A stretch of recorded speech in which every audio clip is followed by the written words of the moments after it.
Hi guys, welcome to Christ Curls and Conversations. Today we are here with one of my best friends, Kristen Martinez. We are in Texas right now, and this is actually my first interview that I'm doing in person, so it's really cool that I get to be here with you and actually hear about your testimony in person instead of virtual. So yeah, I kind of just want to jump into your testimony with pornography. When did it start for you? And when did you realize that it was damaging? I believe the first time I viewed pornography when I was about 7 or 8 years old. I was exposed to it because there was somebody else in the home that was also looking at it. So that's kind of how I saw it. And I knew that, of course, immediately that it wasn't necessarily something that I should be watching. And mostly because I would observe this person trying to keep it in secret, so that made it really clear. But I didn't indulge in it until I was about 11 years old, when my body started changing and I started going through puberty. I kind of used the puberty as an excuse to go ahead and, this will help me be able to understand more what my body's going through, and being able to see these other women will help me feel more normal about things that I see on my body. So I started kind of looking at it, and then I was encouraged to masturbate. Like, people told me that that was a healthy thing to do, and it made a lot of sense to me because I grew up in church and was told, you really should wait till marriage. And whenever I started having all of these overwhelming sexual desires inside of me, I was like, well, this is how people save themselves from marriage. There's no other way.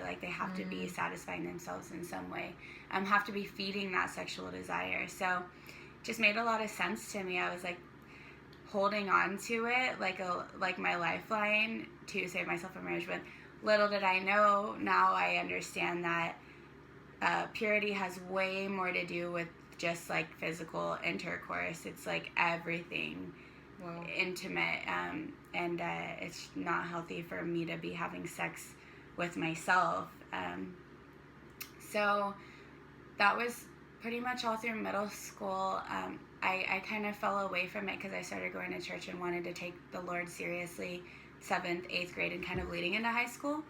And I think the enemy directly started to hone in on me because that made him angry, because in 9th grade, second semester, not sure if any of y'all have experienced this before, but this boy came into my life, and it was just that interaction where you come into proximity with somebody, and there's just this undeniable sexual it's their sex spirit or whatever, lustful nature, and yours are just honing after each other. And I know that I've mistaken that before as love at first sight, but it's very much lust at first sight. And he ended up, I dated him all of high school, and first everything, first time. And I just completely started to submit to all the sexual, sinful nature inside of me, and anything and everything I was open to, and sex, pornography, masturbation, anything that he wanted, and all that. And I remember something that God revealed to me, I think it was 6 months ago. I remember I always used to be very angry at this boy because I gave him my first time, and to me it was extremely special. And I remember being so angry because the first time we had sex, he was kind of backed away from me, and he said, that wasn't your first time. There's no way, you were way too comfortable. And he was kind of upset and thinking that I tried to deceive him. And I was no, I was devastated and heartbroken, and I wanted to cry because it was very special to me, and I did love him, and for him to say that and kind of take that away from me was very hard for me to understand. And 6 months ago, I was pondering that again, and I was just like, wow, he was just responding to the way that I was so comfortable. And actually, he was correct, because I had sex before. I had been having sex with myself for years before I actually had sex with him. So I already knew many things and what I wanted and what I liked. And I was able to really let go of that thing that I had been holding against him, and really understood when he said that to me. But I know that maybe other people have had a similar experience as well. So yeah, pornography introduced to me at a very young age, and that's kind of been in my life all the way up until my early 20s, until I submitted to the Lord at age 23. Wow. Yeah. Wow. So your first time when he was saying you felt so comfortable, it's because of the fact that you had already been learning from all of the pornography that you had been watching. Basically, essentially like studying. Yeah. Because there was also kind of like a control thing that came along with me watching pornography.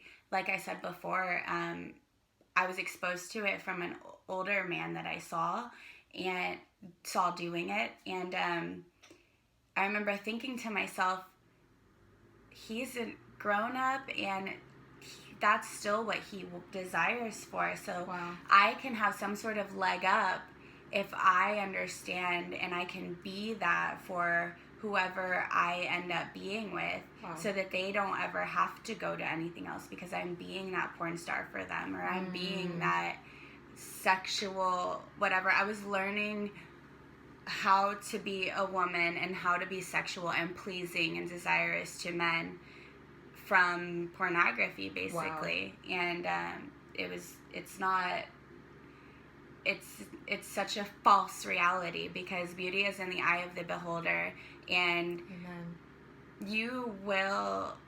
I have ended up getting turned on by whatever I'm allowing to whatever I'm entertaining myself sexually with. I end up getting attracted or turned on by that, and that's just a natural thing that's going to happen, which is so important. Why now I just don't want to partake in anything like that where I'm pleasing myself in that kind of way, unless it's with my husband, because I want to continually just desire him and to get a greater hunger for him, because he's my husband, and I can glorify the Lord by pleasing him and serving him. And of course, serving him in every way also includes sexually. Wow, I love that so much. I love that you said that it was kind of like this controlling aspect, where you were like, okay, well, if I can give him everything that he's seeing in pornography, he'll never have to go anywhere else. Yeah. And so when did you realize that, wow, I'm watching so much of this where it's becoming an addiction? Like, it wasn't just you were like watching it here and there, but like, when did you realize it was an addiction? It wasn't until I decided to give that to him, because to Christ. Yeah, to Christ, because up until that point, I really just tried to convince myself, and really felt, because I would surround myself with people that were also super sexual and anything goes, and I felt like it was normal. And I really started to grasp onto, well, it's not even is it just normal, it's healthy, and it should be being done. And something super toxic I used to say to a lot of women would be, I would find out that they don't masturbate, and I would just be like, man, that's so not healthy. Like, if you don't want to have sex with you, why do you think anyone else would want to have sex with you? Wow. And I would be encouraging these women to do it. And God, I hope that they were protected, and still that didn't resonate with them, and they didn't end up feeling like that's something that they needed. So when I submitted to Christ at 23, the altar call was basically for people that had never allowed the Lord into them, into their house. And then, or the second was people that had let him in before but weren't giving him access to every room in the home. And I knew that was me, and I had never given him access to my lustful nature because I claimed it as part of my identity. I'm just a sexual person. Like, that's how I am, and I need sex, and I would say that. And I feel like every time I would say it, it was giving it more power. Like, it was feeding it, and it was growing inside of me. And my lustful nature I'd never given him access to, and then also, like, my pornography addiction. I loved just pleasing myself anytime, all the time that I wanted. So, and when I gave that up to him and he delivered me from it, over the past 2 years, I have realized, wow, like, that wasn't just a little thing. And then speaking with you and speaking with other people, like, it's become very clear and evident to me that it is an addiction.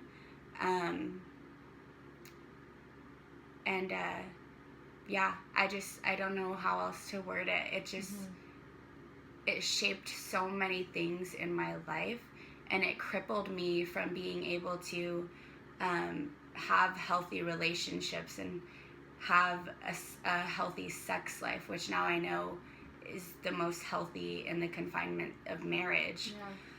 Yeah. But one thing is that I was having sex so much with myself that I wasn't even necessarily attracted to sex with another person. Wow. And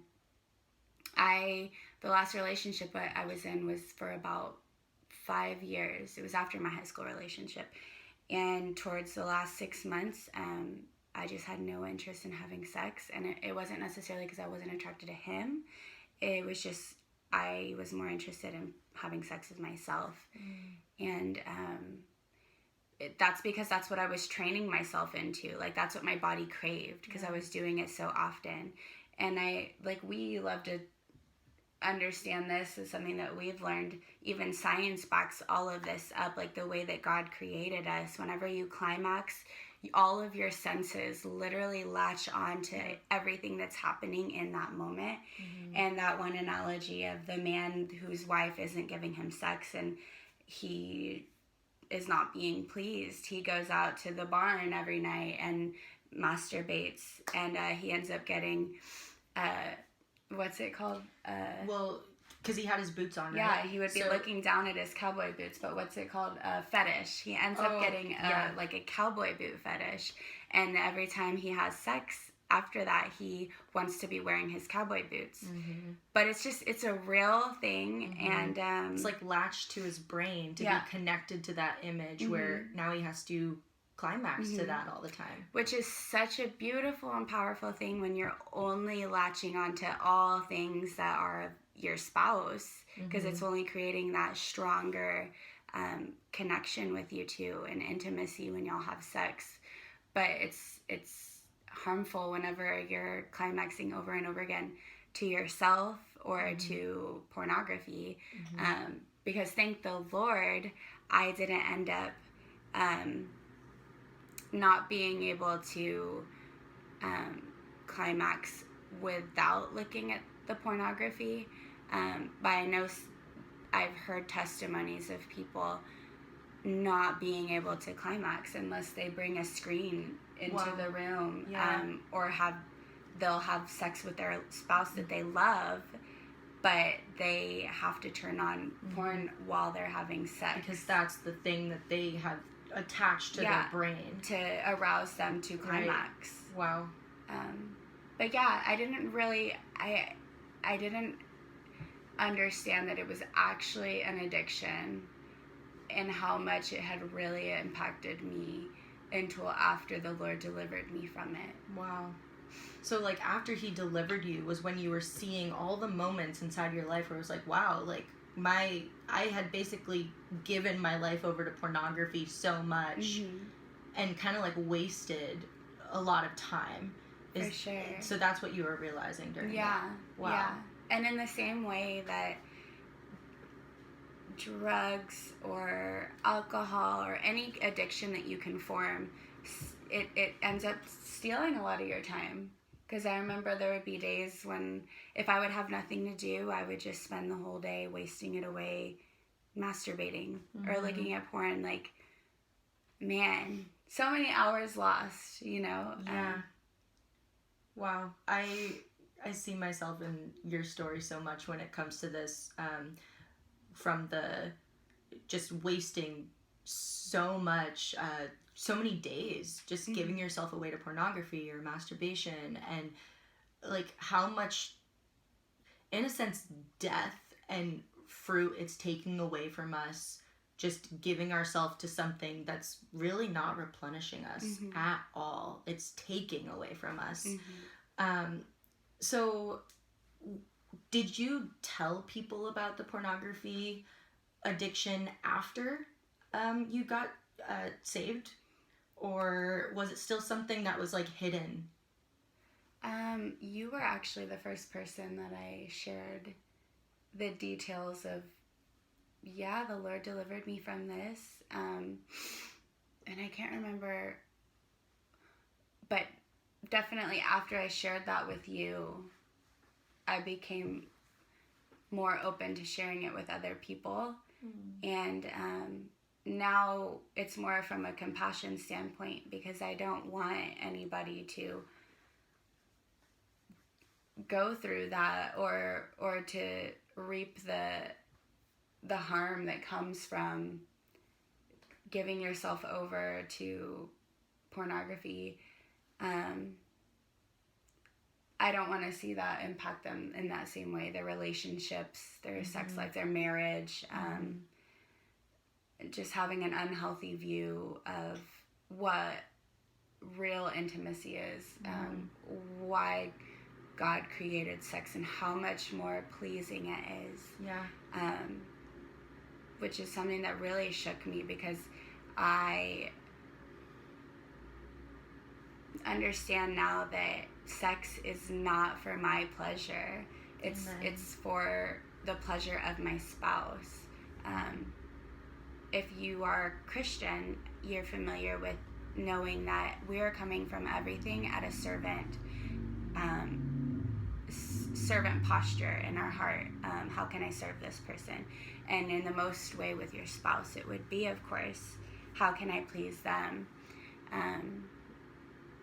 And I lived all of my life thinking that sex was about my own pleasure and pleasing myself, which ended up making me just please myself with nobody else anymore.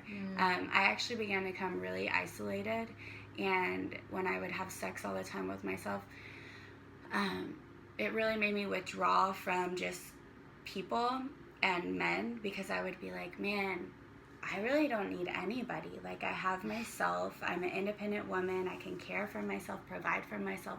I can even have sex with myself. And what do I even need a man for? Wow. And like this independent feeling. Yeah, but I really feel like it was like a twisted, like the enemy was using it to withdraw me and like isolate me into just myself, where I couldn't see outside of myself, or the benefit that other people in my life have, especially a man or a partner. Like, he was, the value of a partner was completely just diminishing in front of me, where I saw no point. And I was like, even if I wanted to have a kid, like, all I could do is just go and get artificial insemination. Have a kid on my own. I literally need a man for nothing. And then, of course, that's the beginning of just disrespect for a man. Thinking that you don't need them, because anybody will tell you that knows anything about healthy marriage. Men respond so well to the posture of a woman that says, I need you. They want to be needed. And yeah, I could not do that for a man in that time of my life, because I truly believed I didn't need them for anything. So yeah, it's just really disrespectful to, like, all the men that God created. And Yeah. That's so good. I love all that. So where you're at now, have you seen any like repercussions because of watching pornography for so long? I think it definitely contributes to thoughts that I'll have now. One of them being just gross thoughts that I have to give to the Lord every time they pop into my mind. Like, why am I picturing what they look like having sex? Or why did I just imagine them naked? Or why I don't like this, Lord, please take it from me, clean my mind. I don't want to move towards anyone with a sexual, like, viewing them as a sexual object, essentially. So definitely that. Pornography just puts these thoughts in your mind where you can just so easily, your imagination goes there. Yeah. And so there's that, but also the Lord did totally deliver me. I from September 1st. I have not masturbated or watched porn since then. September 1st of 2018. Yeah, 2018. And but once a month or so, I would have these really, really vivid dreams, and they were kind of like nightmares, like sex nightmares or something.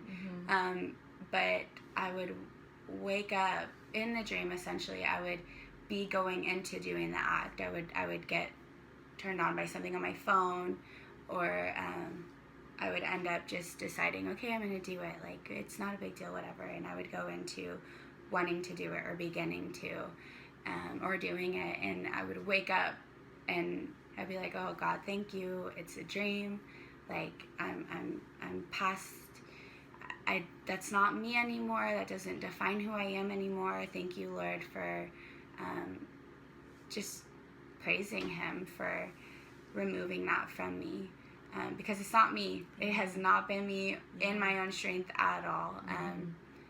There had been spurts in my life where I didn't recognize it as a real issue, but I would try to stop, and I just wouldn't, because I didn't have a strong enough reason or like foundation that I was rooted in to keep me from it, and I would just fall back into it because I was like, yeah, whatever, like it's not a big deal. But other than the dreams, those are definitely repercussions, and then just a perverted imagination and more frequency of the perverted thoughts that are in my mind. Those are definitely repercussions. I think I haven't had a really serious relationship, of course, since I've been clean, but I definitely know that one day when I'm very serious with a man, that we want to get married or something like that. Not something like that. The only reason I want to date is to get married and have a husband. But I know that these are conversations that are going to have to had. And then, of course, going into marriage with our sex life, I know that just things are going to look different. And I'm going to have to be very transparent with him with what's going through my mind and things like that. So repercussions are still coming, but I know that the Lord's with me, and I know that it's gonna be okay. Amen. Yes, I completely agree. So in your own words, why does God call us to purity? To protect us, 100%, because we're his children that he loves dearly, and whenever we're physically or emotionally intimate, any form of intimacy with somebody, bonds are being created, and along with those bonds comes heartbreak whenever those bonds are broken. So it's really just to protect us. It's out of love. And I think that's why so many people, and myself, are scared, have been scared of falling in love, or because they think that they can protect themselves from that pain, but really if you are intimate with anybody in any way, emotional or physical, even just friendships, there's that possibility of being hurt, of course, because bonds are being created. So I really just think that that's what it's about, as far as purity goes, why God created it. It's to protect us. Purity is for protection in my eyes. Amen. I love that. Okay, so where you're at right now, what are you doing to keep yourself away from all that? Or even, like, what is the Lord doing in your life? What has he put in place of that? That's good. I mean, my friendship with you, it has been really powerful, because being able to have somebody that holds you accountable and knows what your priority is. For me, you know that my priority is to walk very closely with the Lord and to grow in deeper intimacy with him. And along with that comes things that you know that I want to uphold, to better be in his image like I'm called to be. And you really help me, hold me accountable to that. But yeah,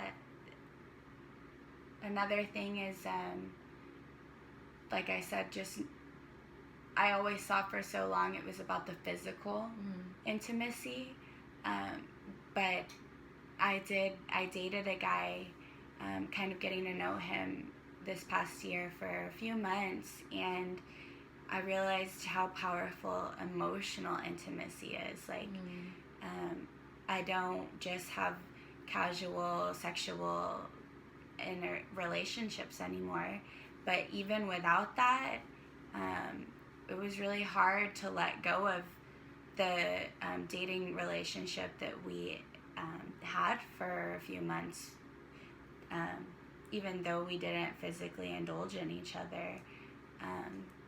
So yeah, just I ask myself, or I feel like a question that the Holy Spirit poses to me a lot is just, what are you doing? Like, what are you doing right now? Or like, why are you doing it? And I've had to be really honest with myself when I answer, why am I going to hang out with this person right now? Is it because I'm bored? Is it because I want attention? Is it because I have nothing better to do? Is this really actually the most loving thing that I could do to this person right now? And when feelings get involved, like, I know my feelings would be really hurt if I discovered that a guy was just hanging out with me to feed his ego, or because he had nothing better to do. Like, that is very hurtful. And it is just when the Holy Spirit kind of keeps those thoughts on my forefront, it's just so convicting, because I know I've done it to people before, and I don't want to hurt anybody. I don't want to hurt God's children. I really want to love and serve them. And sometimes loving and serving someone looks like just leaving them alone. Wow, that is so good. That's been really hard for me to accept.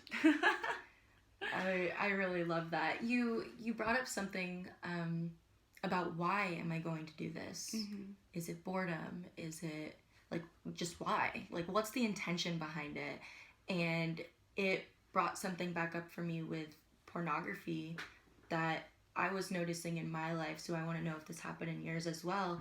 But did you ever pinpoint, like, what the intention behind why you were watching pornography was? Like, what was the trigger point where you were like, oh, now I need to watch it? I felt like pornography allowed me to indulge in things that I was too ashamed to do, to go out and do.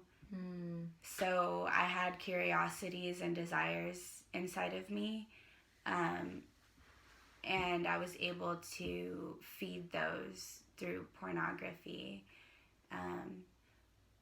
which is a very like twisted kind of thinking, because for instance, I don't want to be super vulgar, but I mean like a threesome or whatever sexual fantasy that somebody might have, I would feel better about who I am as a person when I would satisfy myself with that, watching it in a video.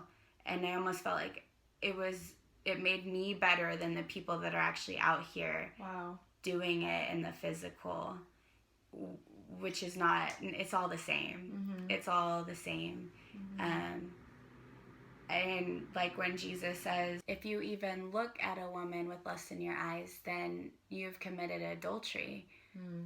And I'm over here thinking, oh, I can look at these things that I'm desiring or that I'm lusting for, and I'm better than these people that are committing it. But it's the same thing, like I said, and I was deceived. Very deceived. Wow. It brings up the next question of, so in marriage, since God calls us to purity, would you say that watching pornography inside of marriage is adultery? Yeah. Yeah. I mean, I would use the same verse that I shared. Definitely, because I've come to an understanding that sex was created by God to please your spouse, to serve them. We serve our spouse in all ways, and of course one of those ways is to pleasure them sexually. So definitely, I pray for guidance and strength if I ever have to endure that with my spouse one day. But that's why it's so important for me to heed to the Lord in every way right now, so that he can take all the things away from me and really prepare the woman that he wants me to be for the man that he's shaping right now as well. And that's definitely a red flag as far as dating for me. I wouldn't entertain a relationship with somebody that has a pornography addiction or any kind of addiction or anything it's apparent that they need to give to the Lord. Not because I'm being judgmental, but I just feel like things will be magnified in marriage. For sure. And if I'm willing to enter into a dating relationship and there's already those things, once again, I'm deceiving myself if I think that they're just going to go away in marriage. Wow. Yeah, completely agree. So for the people that are listening to this or watching this on the other end, and they're struggling and haven't been set free yet, what would you tell them to do to encourage them? Man, I feel like so much of my words come from my relationship with you, because I have even felt guilty in times. Like, Lord, why did you instantly deliver me? Thank you so much, Jesus, that you just put a strength in me, just pushing away immediately of those things. But being able to walk with you while you're wrestling with this desire that's been rooted in you, that you don't want and you know you don't, has just been so edifying to me. And I just want anybody that's out there that has found Jesus and is really falling in love with him, and you know that that's something that you can't bring with you. The Bible tells us to take up our cross every day. And so that's part of your cross right now if you're still dealing with it. And that's okay. He's just asking you to continue to pick it up daily. Continue to pick it up daily. Amen. So if you fall into it one day and you're just consumed with the shame and the guilt and disgust that comes along with it, just remember his mercies are made new every single morning. The next day, he's just asking you the same thing that he asked you to do the day before, which is to pick up your cross once again. And he's still with you through it, in it. And if you haven't experienced the completion of being pulled from that addiction, then it's not over. He's not done. Wow. All things will be made to glorify him. All things will be made for his good. So just be encouraged, and pay attention to what you pay attention to. And that's something that one of our favorite pastors, Jonathan Pokluda, says. Yes. Really, though, pay attention to what you're feeding your eyes, your ears. I mentioned to her before that I was in my room one day and my roommate was watching Game of Thrones, and it was like temptation for me to even hear like the sex scene that was happening. I was just like, whoa, like that's a lot. I don't want to listen to that. Yeah. But just pay attention to what you pay attention to. Guard your heart and pray. Amen. Pray. Give it to the Lord. Give it to the Lord. Amen. The Game of Thrones thing kind of brings up something for me. So what practical steps can they take out of their life? Like certain TV shows or things like that. TV shows, what you follow. I've had to unfollow a lot of Instagram accounts because there was a lot of things that were triggers, I suppose. The content was very sexual or provocative. So I had to unfollow them, and some of them were even my friends. And for a while, I was kind of like, man, I don't want their feelings to be hurt because I unfollow them. But you know what? Like, if that conversation comes up, it's an opportunity for you to be honest, for you to share. Like, it's going to be very vulnerable, but I'm going to have to say, hey, well, truly it was because I am overcoming the sexual desires that are inside of me that I don't believe are God-honoring. And some of the content that you were posting was very sexual to me. Exactly. And, you know, I find you're beautiful, you're attractive, but it's just not something that is okay for me to be putting my eyes on at the moment. You know, and they might be offended or they might be flattered or both, like at the same time, but it's just, man, it's honesty, transparency, yeah, practical things like that, what you listen to, what TV shows you're watching, who you're following. Yeah, we've got to do whatever we can to protect ourselves and guard ourselves, put on the whole armor of God, because, I mean, the darts from the enemy are going to come at us in any way, and if we leave one opening up for him to come in, that can just take over everything and lead us to stumbling. So I love what you said about the Game of Thrones thing, getting rid of TV shows, following people.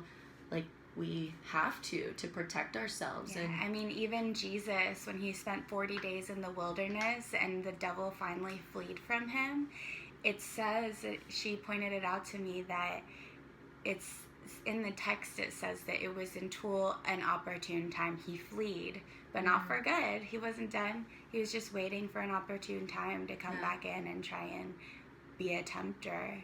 Wow. Yeah, it's very true. He's gonna keep trying, and we've just got to pick up our cross every single day, like you said. And be aware. Be aware. Block out these things. I'm so happy we got to do this, and I'm happy we did this in person. Yes. It's definitely a lot more intimate in person, sharing this type of stuff. And I'm just really blessed that you shared your testimony with not just me, but everybody else. I am really glad to have you as a friend, as my accountability partner, as someone that I've just been able to release and just be open with about all of this. It's been really great. So for anybody that is listening and they want to connect with you, ask you questions, where can they find you? My Instagram is Kristen Martinez 143. I'm not super active as far as content goes at the moment, but I would definitely message you back if you reach out. And right now, that's where you can find me. Yay! Awesome. I pray that on your guys' end you have found so much encouragement through Kristen's testimony. And just continue to put your guard up, guys. The Lord is working in your life, and there's no condemnation to be had on your end about anything that you're going through. The Lord is continuing to make you in His image. So yeah, I pray that this has just revealed to you so much about Him and His purpose for your life. And I pray you all have a great rest of your day.